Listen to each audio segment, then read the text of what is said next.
Welcome back. For this final video, I want to discuss what specific databases are going to be most helpful to you in technical subjects and how to know which databases those are. So the library subscribes to over 100 databases, and on our home page you can go to Research Guides and then pick your subject. I'm going to go to Computer Science,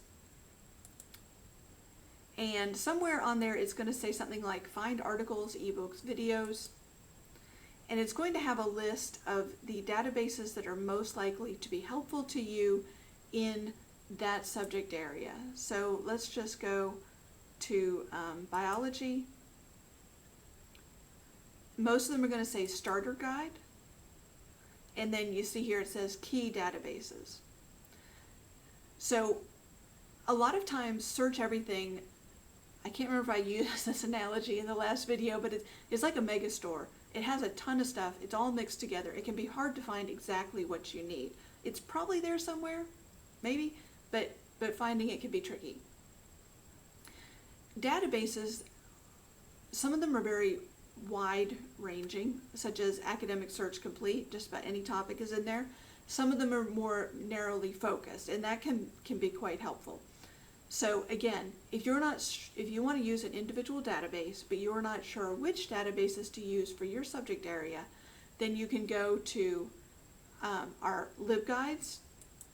And again, you do that by going to Research, Research Guides, and then selecting your subject area. Okay, and I see at the top there one of the databases that I want to show you, which is ScienceDirect. So this is a little different than Search Everything or the EBSCO databases. You're going to put your keywords in here or your author name, and I'm going to put in cyber attack. I'm going to spell it correctly. And one of the nice things about ScienceDirect, you can indicate a specific year. So again, you need to think about the date range you're interested in. And one thing I particularly like is this article type thing. You'll see there are book chapters that you can read. So thinking back to our background information, those might be helpful. Encyclopedia entries, likely to be helpful. You may also want research articles or review articles. So I really like the way they break this down here.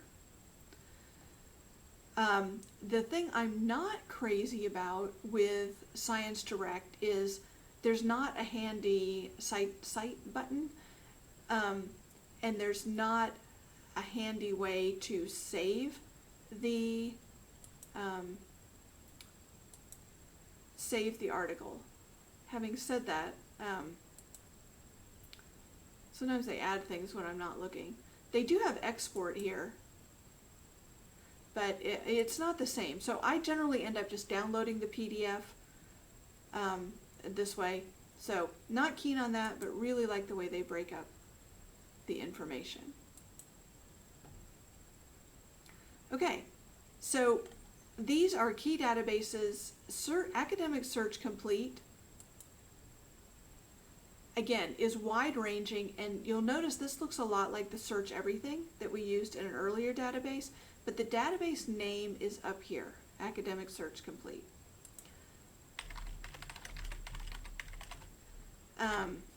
And I'm going to add prevention. Now, with the databases, it's not automatically going to be full text like it was with Search Everything. So you can click on full text, and again, you're going to want to click scholarly, probably. I don't think I explained before what scholarly means. So scholarly means it's written by, shockingly enough, a scholar who is somebody that has an advanced degree in the field that they're writing about. So somebody with a PhD in history writing about engineering doesn't count.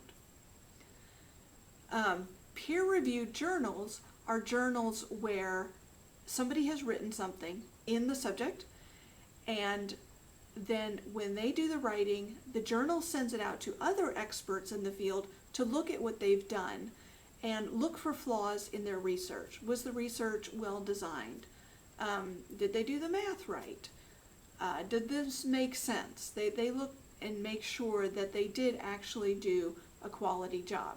So again, that's why for academic research, you want to look for scholarly articles, because they are most likely going to be high quality. There are odd examples that come up where somebody just really blew it, but in general, that is the highest standard available.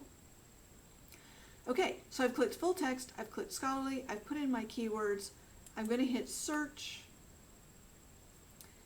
and you will see it's going to look very similar to search everything. You've got your limiters, you've got more limiters, you can hover here to see information about the article.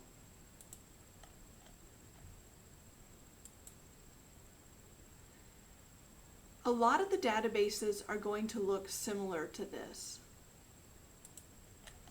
And that's because they're created by EBSCO. So if I go, let's say, to Computer Source,